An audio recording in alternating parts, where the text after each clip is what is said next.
Taiwan में जनवरी में elections होने वाले हैं और ताइवान में 2016 से लेकर डेमोक्रेटिक प्रोग्रेसिव पार्टी डीपीपी की हुकूमत है। तो 7 साल उनको हो गए वहां पर हुकूमत करते हुए।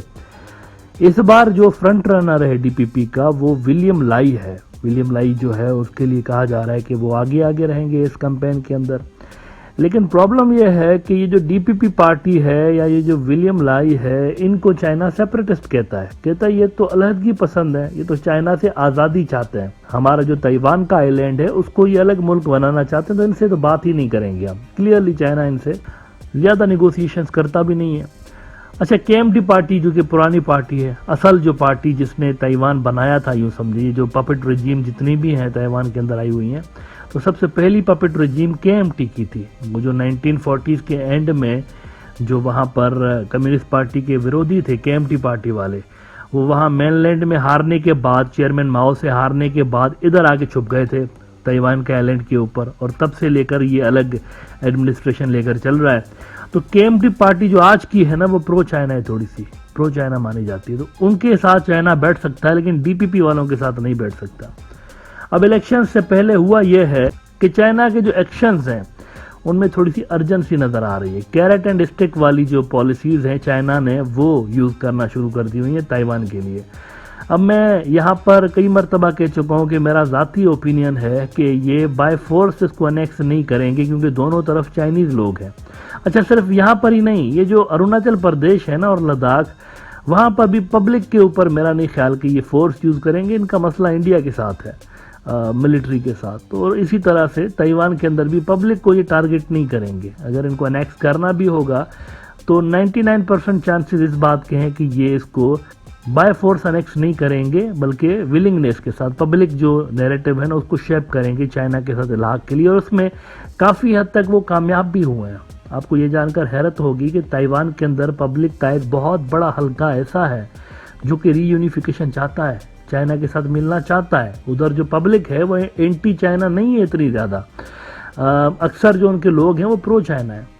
तो इसीलिए चाइना जो है वो कैरेट एंड स्टिक वाली पॉलिसीज आपको खेलता हुआ नजर आता है। एक तरफ वो जहाज़ भेज रहा होता है, पिछले दिनों ये हुआ 60 के ऊपर जहाज़ उन्होंने भेजे, हवाई जहाज़ जो है एयरफोर्स के 60 के ऊपर, और उनमें से 40 जहाज़ ऐसे थे जिन्होंने ताइवान के ऊपर परवाज़ें की। उनके जो एयर डिफेंस जोन है उनके ऊपर उन्होंने परवाज़ें की, और 10 से ज़्यादा उनके जो बहरी जहाज़ हैं, पीपल्स लिबरेशन आर्मी नेवी के जो जहाज़ हैं, उन्होंने भी ताइवान के इर्द गिर्द चक्कर लगा। भी 1-2 रोज़ पहले की बात बता रहा हूँ आपको, यह रोज़ का मामूल है। हर रोज़ तकरीबन इस तरह होता है आजकल कि कोई ना कोई जहाज़ आके और वहाँ पर इनके ऊपर उड़ रहे होता है। तो प्रैक्टिकली अगर आप देखें ना तो फोल्ड में ले लिया हुआ उसको चाइना ने ताइवान को, लेकिन बाज़ाब्ता इसको कब एनेक्स करेंगे, हो सकता है अगले साल कर लें, इट इज़ क्वाइट पॉसिबल, क्योंकि अमेरिका इनके लिए काफ़ी सरदर्द यहाँ पर क्रिएट कर रहा है ना, तो ये चाहेंगे कि इस सरदर्द को वंस एंड फॉर ऑल मुका दें, ख़त्म कर दें।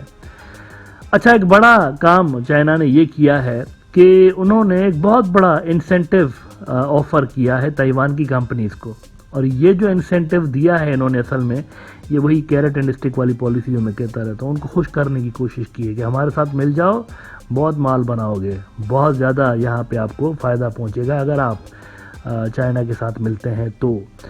अब वो इंसेंटिव क्या दिया है उन्होंने, उसके लिए आपको ज़रा ये मैप देखना पड़ेगा। ये फुजियान का प्रोविंस देखें चाइना का, ये चाइना का जो फुजियान प्रोविंस है बिल्कुल करीब, ये सबसे ज़्यादा करीब जो प्रोविंस है ना ताइवान के, वो ये फुजियान ही है। अब यहाँ पर फुजियान में China integrated development demonstration zone बना रहा है, और ये जो इकोनॉमिक जोन है स्पेशल किस्म के, ये ख़ास ताइवान के इन्वेस्टर्स के लिए, ताइवान की कंपनीज के लिए, और ये अट्रैक्ट कर रहे हैं उनको कि आप हमारे साथ मिल जाएं, एक पब्लिक परसेप्शन बेहतर बनाने के लिए।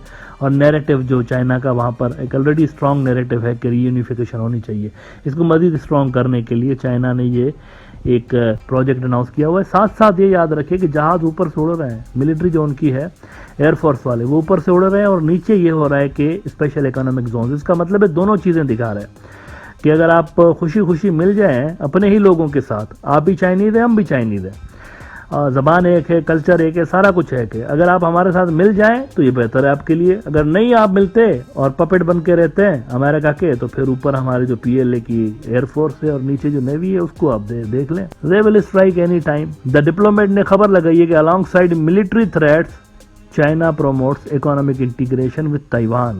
Beijing unveiled a plan for an integrated development demonstration zone in Fujian, the Chinese province closest to Taiwan, even as it steps up military activities in the Taiwan Strait. और इसमें वो कहते हैं कि experts say the carrots and sticks approach, which Beijing has employed for years, signals a choice between peaceful reunification and military aggression ahead of a Taiwanese presidential elections next year.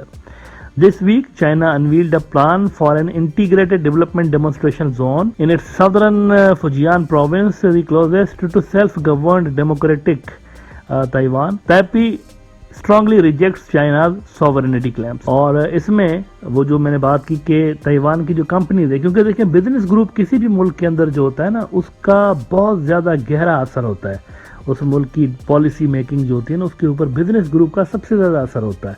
यही लोग होते हैं जो इकोनॉमी चला रहे होते हैं, और इकोनॉमी अच्छी होगी तो डिफेंस होगा, इकोनॉमी अच्छी होगी तो आपकी फॉरेन पॉलिसी अच्छी होगी। ये सारा कुछ इकोनॉमी से जुड़ा होता है। तो बिजनेस ग्रुप हमेशा इन्फ्लुएंसर ज्यादा होते हैं। तो देखा जाए तो चाइना उनको अपनी तरफ करने की कोशिश कर रहा है। द डिप्लोमेट कहता है, as part of the plan Beijing is encouraging Taiwanese companies to list on Chinese stock exchanges and is promising better conditions for Taiwanese investors and a more relaxed environment for travel, according to a statement Tuesday by the Communist Party's Central Committee and the State Council China's cabinet. तो ये दो तरह की approaches हमें नजर आ रही हैं China की ताइवान के हवाले से, कि उनको कह रहे हैं कि या तो आप हमारे साथ मिल जाएं और इतने ज्यादा बेनिफिट्स जो ऑफर कर रहे हैं वो ले लें, खुद भी टेंशन फ्री रहें, हमें भी टेंशन फ्री रखें, या फिर तैयार हो जाइए मिलिट्री एग्रेशन के लिए। मेरे ख्याल से ये जो जनवरी 2024 वाले इलेक्शंस हो रहे हैं वहां पे, ये बहुत इंपॉर्टेंट है। मेरे ख्याल से ताइवान की हिस्ट्री के शायद सबसे इंपॉर्टेंट इलेक्शंस होंगे। अगर ये DPP पार्टी हार गई तो हो सकता है नेगोशिएशन से स्टार्ट हो जाए रीयूनिफिकेशन के लिए। It is quite possible. China बहुत करीब पहुंच चुका है, उनके सिस्टम के अंदर पेनिट्रेट कर गया चाइना। सिर्फ एक कहते हैं ना कि माहौल बनाने की ज़रूरत है, और उसके लिए फिर ये जो हार्ड लाइनर आके बैठे हुए हैं 2016 से लेके, इनका यहाँ से पावर से रिमूव होना ज़रूरी है। अगर 2024 के इलेक्शंस में ये हार जाते हैं तो फिर पॉसिबली ये जो रीयूनिफिकेशन का प्रोसेस है चाइना और ताइवान का, ये तेज़ हो सकता है।